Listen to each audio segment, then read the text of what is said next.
Peringati 1 Muharram, keluarga turunan Raja Aceh kibarkan bendera Alam Pedeng.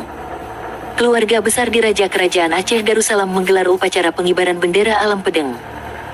Pengibaran bendera ini berlangsung di sebuah rumah bercat putih, disebut dengan Istana Darul Ihsan, yang didapuk sebagai Istana Kerajaan Aceh Darussalam, di Banda Aceh.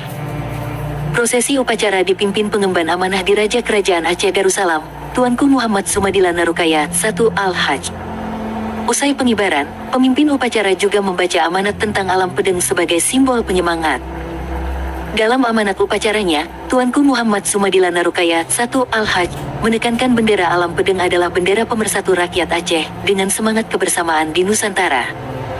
Bendera itu juga bermakna simbol penyemangat perjuangan penyebaran dakwah Islamiyah.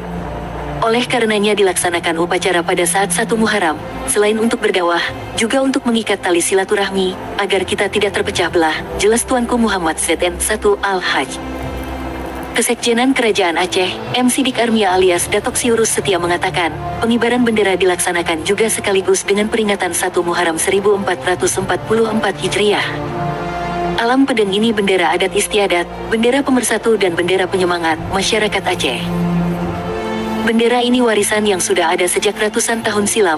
Selain untuk memperingati Tahun Baru Muharram, upacara ini juga untuk mempertahankan adat Aceh yang memang harus dikenal oleh masyarakat, kata Sidik Armia, Sabtu tanggal 30 Juli tahun 2022.